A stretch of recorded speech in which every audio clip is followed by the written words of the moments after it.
Hi, my name is Michael Whitaker. This is the video that goes along with post number 7 of the 21 posts I'm doing for LinkedIn and also sharing on Facebook. The subject of this post is photographing passion and grit. I'll explain more about grit in just a moment. The photo I'm using for this post I've entitled Heber and the Life-Size Puppet. This is Heber Diaz from Lima, Peru. This photo is from the project entitled Faces of the 2016 Cruzada Teatral Guantánamo-Baracoa. This post, or this project, currently is back up on the social documentary network, and I have included the address for the project beneath the title in the slide. As background for this photograph, I must confess that I have a long-standing history of admiring passion. Passion in the context of a firm commitment to an idea, to a project, to a way of life, to any number of things. Passion that people are so committed to, they keep going regardless of the success related to it. Their passion exists despite difficulties, despite limited resources, despite marginal success or marginal progress. So I've always had this thing for passion. I have been passionate about a number of projects on which I worked. Then I read Angela Duckworth's book, Grit, The Power of Passion and Perseverance. Basically, Duckworth is saying grit is passion that perseveres over time. It's there, and it's there to stay. The person's committed to it. So I have an interest in passion. I have an interest in perseverance. I have an interest in grit. This photograph is of Heber Diaz. I captured the image during the 2016 Cruzada Teatral Guantánamo-Baracoa. The Cruzada is a 6 weeks trip made up of actors, performers, who goes into the mountains of Guantanamo province to places where people don't get live performances on a routine basis. The Cruzada is made up of Spanish-speaking performers from different places. Many provinces in Cuba are represented in the Cruzada. There are also performers from Mexico, Ecuador, Peru, Argentina, Brazil, and even Spain. So it's a number of people. The Cruzada lasts 6 weeks. I was there all 6 weeks. Heber and his group from Lima were there for the last 3 weeks. It did not take me long to figure out that Heber is a very passionate person. He's passionate about a number of things, but as represented in this photograph, Heber is passionate about the environment. Heber is an indigenous person who grew up along the banks of the Amazon River. The culture in which Heber lived supported and advocated for the environment. In this performance, Heber is advocating that humans and the environment are interdependent and that humans must get back to a time when they were supportive and they advocated about caring for the environment.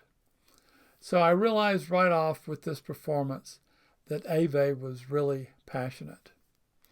It also fascinated me he had this life-size puppet.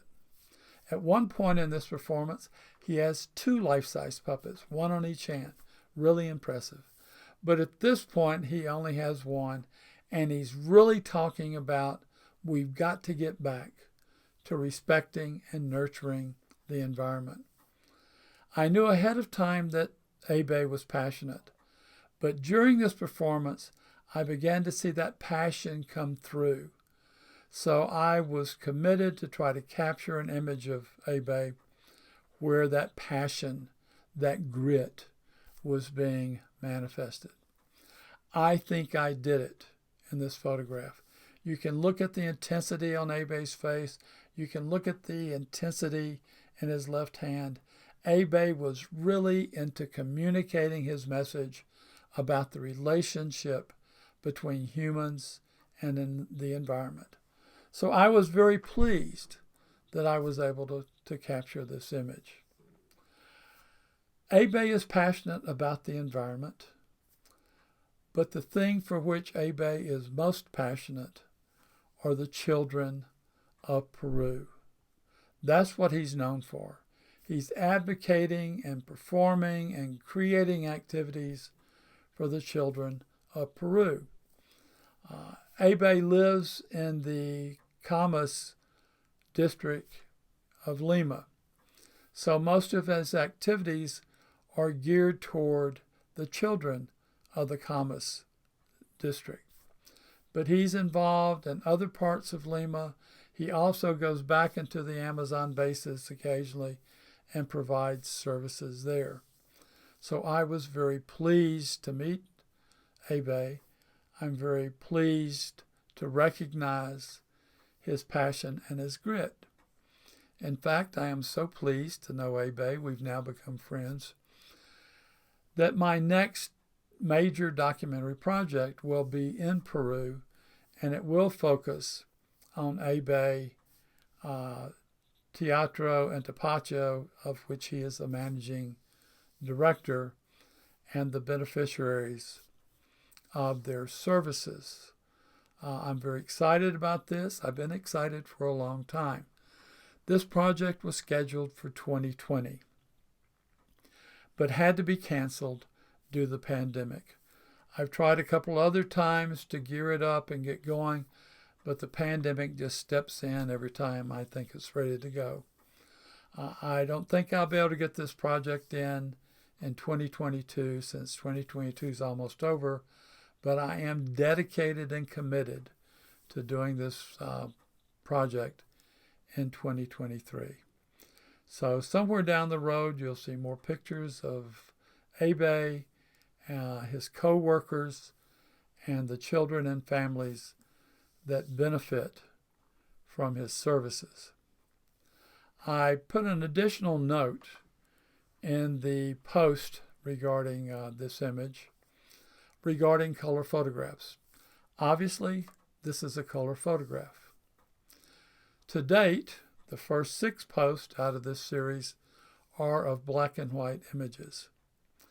The reality is, I capture very few color images. I have a very specific way of viewing the world. When I view the world, very similar to when I viewed the people that I worked with during my first career, I get to a point where I try to identify and recognize what I would call their essence. What is the essence of this individual? If you take away everything else, what's left?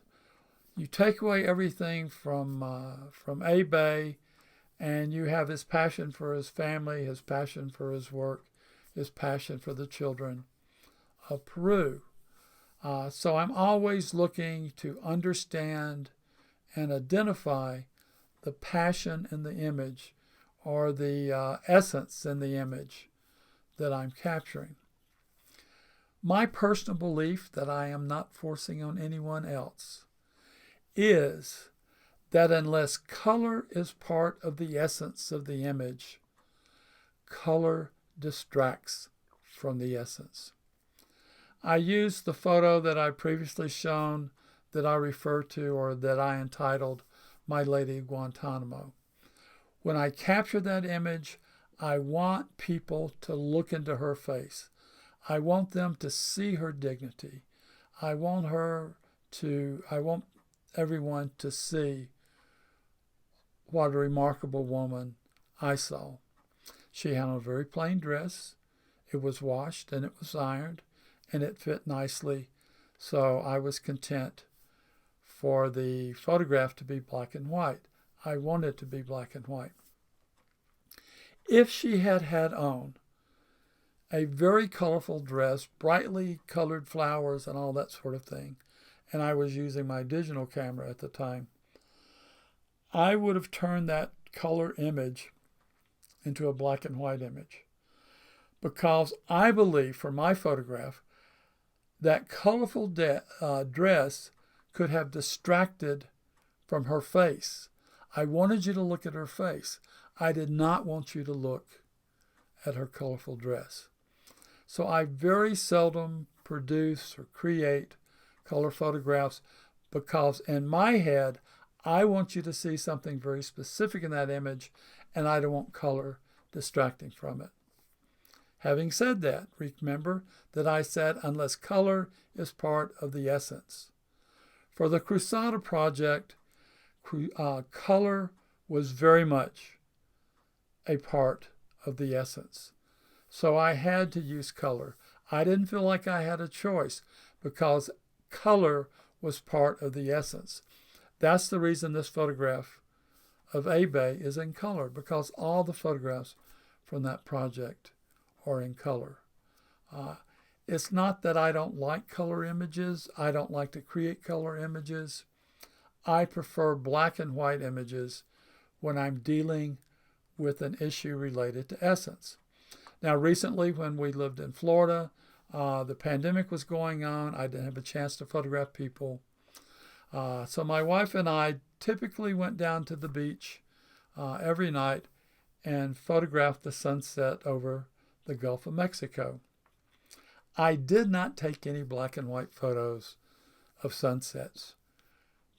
From my perspective, color is a part of the essence of sunsets.